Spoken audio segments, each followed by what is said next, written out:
Hello दोस्तों, आप लोग कैसे हैं? तो फिर से स्वागत है आप लोगों का पसंदीदा YouTube channel Balram creative class में। आज हम फिर से एनटीपीसी आरआरबी यहाँ पे एक मिनट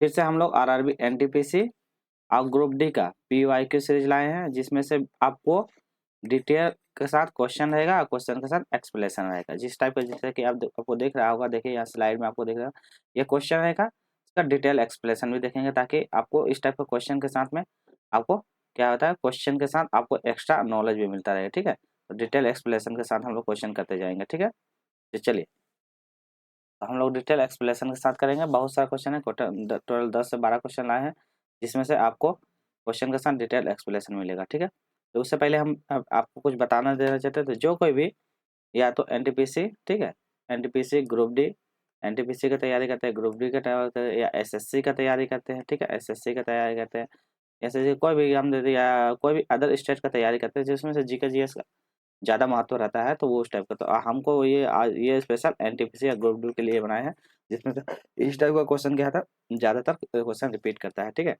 आज का प्रैक्टिस सीरीज है 9। ठीक है, तो आज का 9, आज पिछले महीने 1 से लेके 8 तक प्रैक्टिस सीरीज अपलोड कर दिए हैं। तो जो कोई भी नहीं देखें, डिटेल एक्सप्लेनेशन के साथ बताएं, जिसमें से आपको एकदम बहुत इंपॉर्टेंट मिलेगा जो एग्जाम में आता है। और ये मेरा यूट्यूब चैनल है बलराम क्रिएटिव क्लासेस में। यदि आपको वीडियो अच्छी लगी होगी, तो आपको यदि पढ़ने के दौरान वीडियो अच्छी लगेगी, लाइक शेयर सब्सक्राइब जरूर कीजिएगा, ताकि आप इस टाइप के क्वेश्चन के साथ हमेशा अपडेट रहे और नए नए कंसेप्ट के साथ पढ़ते रहें। तो चलिए, ज़्यादा लेट नहीं करते, आज हम लोग स्टार्ट करते हैं पहला क्वेश्चन और डिटेल एक्सप्लेनेशन के साथ देखेंगे। देखिए, क्वेश्चन एक रहेगा, बट उससे आपको 2 3 4 क्वेश्चन आपको एक्स्ट्रा करवाएंगे, ताकि मतलब एक क्वेश्चन में डिटेल एक्सप्लेनेशन करने के बाद क्या होता है ना, उससे रिलेटेड कोई कोई क्वेश्चन आ जाए एग्जाम में, तो आप उसको छोड़िएगा। ठीक है, निम्न में से किसने न्यूट्रॉन की खोज किया? तो बताइए, न्यूट्रॉन की खोज किसने किया था?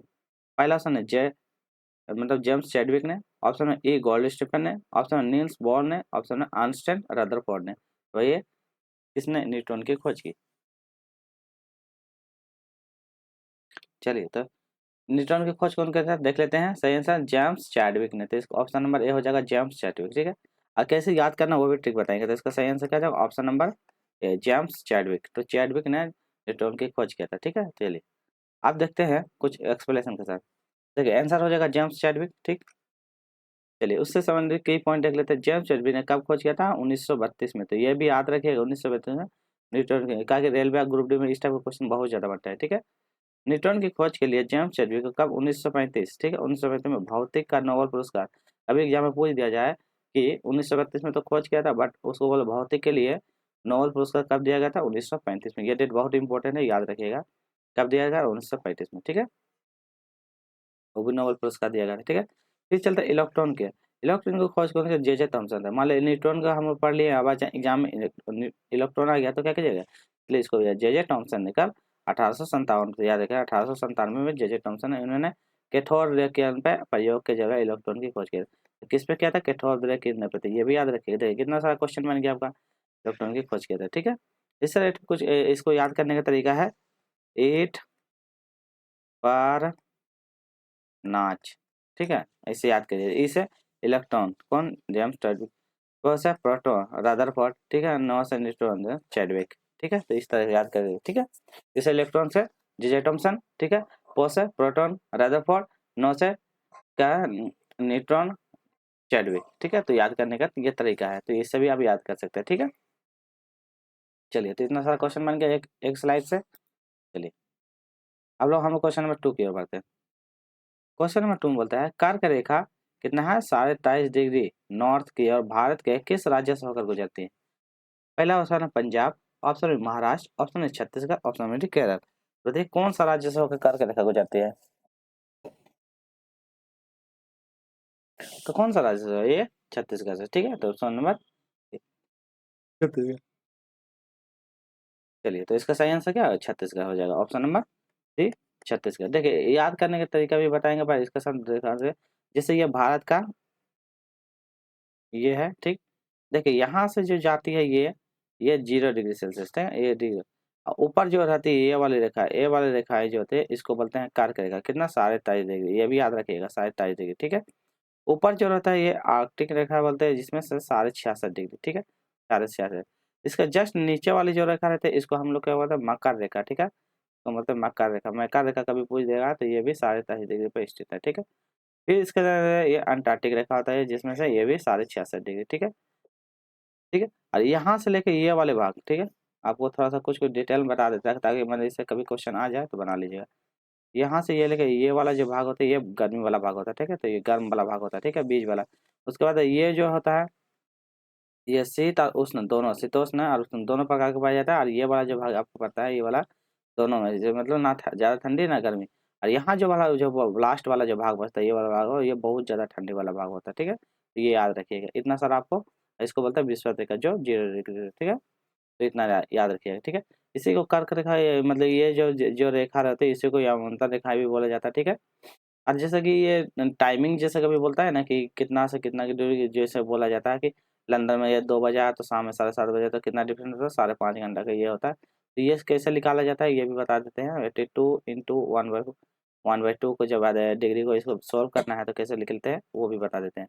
82 × 1/2 जो रहता है 5.5 घंटा की डिफरेंस रहता है, तो 1/2 हाफ डिग्री, 1 डिग्री का मान होता है 4 मिनट होता है, ठीक है। तो ये हाफ डिग्री क्या कहता है 2 मिनट, तो 82 × 4 करेंगे और जो हाफ रहेगा इसको मतलब यहाँ से 4 से मल्टीप्लाई कर देंगे तो कितना हो जाएगा 330 हो जाएगा टोटल जब जोड़िएगा। फिर मतलब कि इसका हाफ जब कीजिएगा तो इसका कितना हो जाएगा, हाफ गुना 2 कीजिएगा क्या इसका आधा हो जाएगा तो 2, तो उसका हाफ से 2 कीजिएगा तो 2 आएगा, तो 328 होता है और 2 जोड़िएगा तो 330 हो जाएगा, ठीक है। 330 को जब हम सॉल्व करेंगे 60 से 330 को, तो ये आ जाएगा 5 घंटा 6×5 = 30 हो जाएगा, ठीक है, 5 घंटा 30 मिनट, तो ये हो जाएगा, ठीक है। तो इस तरह करके आप ये भी निकाल सकते हैं कि टाइमिंग कितना होता है, ठीक है। तो ये डिटेल में आपको थोड़ा सा जानना जरूरी है। जैसे कि ये है 82 इंटू तो 4, जैसे हाफ डिग्री का मान होता है 4, मतलब ठीक है, 1 डिग्री का मान होता है 4, तो हाफ डिग्री का मान कितना है 2, तो वही 2 से किए थे इसलिए 2 इसमें जोड़ दिया। तो आप बोलिएगा 330 कैसे आ गया, तो 328 इसको जब सॉल्व कीजिएगा मतलब 82 × 4 को, तो 328 आएगा, और 328 को फिर हाफ से 4 को मल्टीप्लाई कीजिएगा तो 2 आ जाएगा, ठीक है। ऐसा चलिए अब देखते हैं कर्क रेखा। कर्क रेखा के बारे में कुछ चीज जानते हैं। कर्क रेखा टोटल भारत का कितना 8 राज्यों से होकर गुजरती है, तो 8 राज्यों से होकर गुजरती है। कौन कौन राज्य, गुजरात, ठीक है, गुजरात के जगह का नाम भी थे राजस्थान, राजस्थान के कलिंजर, कलिंजर में मध्य प्रदेश, मध्य के शाहजहाँपुर, छत्तीसगढ़, छत्तीसगढ़ सोहनपुर, झारखंड, झारखंड के लोहरदगा, ठीक है, याद रखिएगा। पश्चिम बंगाल के कृष्णानगर, और त्रिपुरा का उदयपुर, और मिजोरम के चंपाई, तो ये सभी याद रखिएगा, ठीक है। टोटल 8 राज्यों से होकर गुजरती है। याद करने का तरीका क्या है, मित्र पर गमछा झार, मित्र पर गमछा झार, याद रखिएगा, ठीक है। चलिए जिसमें एक्सप्लेन करेंगे नहीं तो लिख लेंगे। भारतीय रेलवे का राष्ट्रीयकरण कब किया गया था, बताइए भारतीय रेलवे का राष्ट्रीयकरण कब किया था।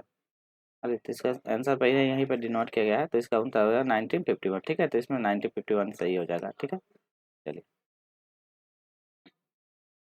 चलिए अगला क्वेश्चन है, आपातकालीन की स्थिति में इंदिरा गांधी के कौन सा संविधान संशोधन लागू किया गया था। पहला 40वां संविधान संशोधन, 42वां संविधान संशोधन, 22वां संविधान संशोधन, इनमें से कोई नहीं। तो आपातकालीन की स्थिति जब इंदिरा गांधी का जो शासनकाल था उस समय कौन सा संविधान लागू किया गया था, तो 40वां संविधान लागू किया गया था, ये याद रखिएगा 40वां संविधान, ठीक है। चलिए अगला क्वेश्चन देख लेते हैं। किस ग्रह को मतलब किस ग्रह को सुबह का तारा या शाम के तारे के नाम से जाना जाता है, तो किस ग्रह को सुबह का तारा शाम के तारे के नाम से जाना जाता है। पहला है बुध, ऑप्शन में शुक्र, ऑप्शन में से प्लूटो, ऑप्शन में यूरेनस। चलिए बताइए आप लोग, तो कौन सा ग्रह को माना जाता है, तो ये हो जाएगा शुक्र ग्रह, ठीक है। शुक्र ग्रह का इसे, ठीक है। देखिए कुछ बोलेगा कभी एग्जाम में, चलिए कभी एग्जाम में बोलेगा तो बोलेगा आंतरिक, आंतरिक तारा, आंतरिक तारा टोटल बोलिएगा 4, 4 अंदर की ओर होता है और एक तो बाह्य होता है, तो बाह्य में 4 होता है, तो ये भी रखिए 4 अंदर की ओर होता है 4 बाह्य होता है। तो जैसे बोलेगा सूर्य का जैसे 4 जैसे कौन कौन हो जाएगा, बुध हो जाएगा, शुक्र हो जाएगा, पृथ्वी हो जाएगा, मंगल, तो 4 हो जाएगा, याद है बुध पृथ्वी शुक्र मंगल, तो 4 आंतरिक तारा होता है। बाह्य में हो जाएगा बृहस्पति, यूरेनस, वरुण और अरुण, टोटल 4 होता है बाह्य तारा, तो ये भी आप लोग याद रखिएगा, ठीक है, कभी एग्जाम में पूछ दिया तो। चलिए अगला क्वेश्चन नंबर 6 करते हैं। 1857 का विद्रोह का शुरुआत कब हुआ था, तो बताइए 1857 का विद्रोह कब हुआ था। 10 मई 1880 और 10 मई 1875, ऑप्शन में 10 मई 1857। चलिए इसका सही आंसर बताइए। सही आंसर कब हो जाएगा? 10 मई 1857। तो सही आंसर हो जाएगा 10 मई 1857 का विद्रोह है। चलिए अब इस सब विद्रोह से देख लेते हैं कि कौन सा जगह से कहाँ से विद्रोह इतना किया गया। ठीक है, देखिए सबसे पहले जानते हैं विद्रोह जो हुआ था, विद्रोह का कारण क्या था। पहला था चर्बी वाले कारतूस। चर्बी वाले कारतूस का कारण था क्या? नई एनफील्ड जो राइफल के कारतूस में क्या कहता, गाय और सुअर के क्या कहता, चर्बी होने की अफवाह सैनिकों में असंतोष का जनक पैदा हो गया था। ठीक है, तो याद रखिएगा कौन सा, एनफील्ड राइफल, ये भी याद रखिए, एग्जाम में डायरेक्ट पूछता था एनफील्ड राइफल। ठीक है, इसमें कारतूस में कौन सा, गाय और सुअर की चर्बी के कारण, तो ये भी याद रखिएगा। ठीक है, चलिए अन्य कारण देख लेते हैं। अन्य कारण था कि ब्रिटिश सरकार के नीति, आर्थिक शोषण और सामाजिक धार्मिक भेदभाव का विद्रोह के कारण भी थे। तो क्या था, रीजन था आर्थिक शोषण, मतलब उसको आर्थिक रूप से शोषण किया जा रहा था, और सामाजिक रूप से उसको जो धार्मिक, उसके धर्म जो थे उनका धार्मिक के बीच में क्या भेदभाव किया जाता, मतलब उसको धर्म को नकारा जाता था, उन्हें ध्यान से नहीं देखा जाता। ठीक है, चलिए आप देखते हैं 1857 के क्रांति के दौरान, मतलब कौन कहाँ से 1857 के क्रांति के दौरान कौन कौन लोग कहाँ कहाँ से विद्रोह किया था। कभी कभी एग्जाम में पूछा जाता है, तो ये भी याद रखिएगा। ठीक है, कौन कौन सा, पहले देखते हैं मंगल पांडे। मंगल पांडे का 1857 के विद्रोह के प्रथम शहीद थे, तो मंगल पांडे ने इसका विद्रोह किया था 1857 के। ठीक है, यह पहला शहीद थे। दूसरा था बहादुर शाह जफर। बहादुर शाह जफर कहाँ से, दिल्ली के अंतिम मुगल शाह जिन्होंने विद्रोह का नेतृत्व किया। तो याद रखिएगा बहादुर शाह जफर कहाँ से, दिल्ली से। ठीक है, और अंतिम मुगल बादशाह भी थे, याद रखिएगा। रानी लक्ष्मीबाई कहाँ से की, झांसी से की थी, जिन्होंने विद्रोह में महत्वपूर्ण भूमिका निभाई थी, यह याद रखिएगा, रानी लक्ष्मीबाई झांसी से। ठीक है, नाना साहेब कहाँ से किए थे, पेशवा बाजीराव द्वितीय, क्या है, द्वितीय दत्त पुत्र। ठीक है, द्वितीय दत्त पुत्र, जिन्होंने कानपुर में विद्रोह का नेतृत्व किया था, तो याद रखिएगा पेशवा द्वितीय दत्त पुत्र के, जिन्होंने कानपुर का नेतृत्व किया था, यह भी याद रखिएगा। अगला है टाटा टोपे। टाटा टोपे ने क्या है, नाना साहेब के सहयोग, जिन्होंने कानपुर के आसपास क्षेत्रों में विद्रोह किया था, तो कानपुर के आसपास क्षेत्र में विद्रोह किया था, ये भी याद रखिएगा। अगला है कुंवर सिंह। कुंवर सिंह जगदीशपुर के जमींदार, जिन्होंने बिहार के विद्रोह का नेतृत्व किया था, तो ये भी याद रखिएगा, कुंवर सिंह बिहार के विद्रोह का नेतृत्व किया था। ये टोटल 4-5 कुछ पॉइंट है, तो ये आप लोग याद रखिएगा। ठीक है, चलिए हम लोग क्वेश्चन नंबर 7 की ओर चलते हैं। भारतीय संविधान निम्नलिखित में से कौन सा उपबंध कनाडा के संविधान से लिया गया था। बताइए कनाडा के संविधान से किसे लिया गया था। पहला ऑप्शन न्यायपालिका की स्वतंत्रता, ऑप्शन गणराज्य की संकल्पना, ऑप्शन है उच्चतम न्यायालय की परामर्शदायी क्षेत्र, और ऑप्शन डी संवर्धित सूची की संकल्पना। चलिए बताइए किसे कनाडा के संविधान से लिया गया था।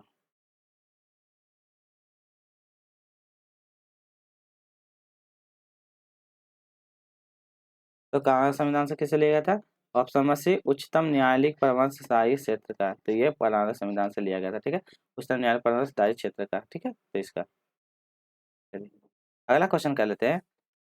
क्या है, यहाँ कुछ प्रमुख उदाहरण दिए गए हैं, उसका बताना है। संसदीय प्रणाली। संसदीय प्रणाली, भारत के संसदीय प्रणाली कहाँ से ली गई, ब्रिटेन से। तो कुछ कुछ याद रखिएगा, संसदीय प्रणाली कहाँ, भारत का ब्रिटेन से लिया गया था। मौलिक अधिकार कहाँ से लिया, मौलिक अधिकार का प्रावधान अमेरिका से लिया गया था, तो याद रखिएगा मौलिक अधिकार का प्रावधान अमेरिका से लिया गया था। ठीक है, अमेरिका से। संविधान संशोधन की प्रक्रिया, संविधान संशोधन की प्रक्रिया कहाँ से, दक्षिण अफ्रीका, तो याद रखिएगा दक्षिण अफ्रीका से संविधान संशोधन की प्रक्रिया का लिया गया था, दक्षिण अफ्रीका से। ठीक है, बहुत इंपॉर्टेंट है ये सब जितने भी हैं, ये बहुत ज़्यादा इंपॉर्टेंट, क्योंकि एग्जाम में इस तरह का क्वेश्चन बहुत ज़्यादा पूछा जाता है। ठीक है, चलिए संघ संघ ढांचा की जो प्रक्रिया, संघ ढांचे की अवधारणा कहाँ से लिया, कनाडा के संविधान से लिया गया था। ठीक है, तो ये भी आप भारत सरकार अधिनियम का 1935 में। ठीक है, ये भी। तो चलिए अगला, भारत 1935 प्रावधान से लिया गया था, तो ये भी याद रखिएगा 1935 का प्रावधान से, भारत सरकार अधिनियम का 1935 प्रावधान से लिया गया था। ठीक है, ढांचे की प्रक्रिया कनाडा से लिया गया था।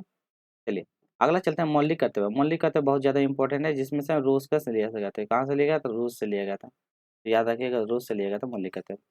स्वतंत्रता और समानता का बतौर कहाँ से लिया गया था, फ्रांसीसी संविधान से लिया गया था। कहाँ से, फ्रांसिस के संविधान से लिया गया था, तो याद रखिएगा बहुत ज्यादा इंपॉर्टेंट है, स्वतंत्रता समानता फ्रांसिस से। ठीक है, तो ये तो आपका जो संविधान से जो क्वेश्चन बनता है, कभी एग्जाम में इससे क्वेश्चन आए तो इसको जरूर बना लीजिएगा। ठीक है, चलिए हम लोग आगे की ओर बढ़ते हैं। यहाँ है 24। ठीक है, तो भारत का पहला 24x7 ऊर्जा संचालित गांव मोडेरा किस राज्य में स्थित है, आपको बताना है, मोडेरा कौन सा राज्य में स्थित है। पहला ऑप्शन है राजस्थान, ऑप्शन में गुजरात, ऑप्शन में मध्य प्रदेश, ऑप्शन में हिमाचल प्रदेश। तो बताइए 24x7 सौर ऊर्जा से संचालित गांव मोडेरा कौन सा राज्य में स्थित है। चलिए तो ये कौन सा राज्य में, ये गुजरात में स्थित है। तो गुजरात में, तो सोर्स इंजीनियरिंग कौन सा, गुजरात में स्थित, ठीक है। तो आज का वीडियो इतना ही रखते हैं, हम लोग फिर कल नेक्स्ट जो पार्ट आएगा आपका पार्ट नंबर 10 आएगा, प्रैक्टिस सीरीज 10। तो प्रैक्टिस सीरीज 10 आएगा, जिसमें से हम लोग फिर एनटीपीसी ग्रुप डी का एक्सप्लेनेशन, डिटेल एक्सप्लेनेशन के साथ इसी तरह आप लोग को पढ़ाएंगे, ताकि इससे रिलेटिव मतलब एक क्वेश्चन के साथ आपको 2 से 3 4 क्वेश्चन आपको याद है, ताकि उससे रिलेटिव कभी एग्जाम एक्स्ट्रा क्वेश्चन दे दे तो आप उसको जरूर बना दे। तो कल हम लोग नेक्स्ट करेंगे। तो आपको वीडियो कैसी लगी, तो आपको क्या करना है, लाइक करना है, शेयर करना है वीडियो को, और सब्सक्राइब जरूर करना है, ताकि आपको इस तरह का क्वेश्चन का कंटेंट हमेशा मिलता रहे, आपसे कोई भी मिसिंग ना हो, ठीक है। तो आज का वीडियो इतना ही रखेंगे, ठीक है। आज का वीडियो का कंटेंट यदि आपको अच्छी लगी होगा तो जरूर वीडियो को लाइक से सब्सक्राइब कर लीजिएगा। तो मिलते हैं नेक्स्ट वीडियो से।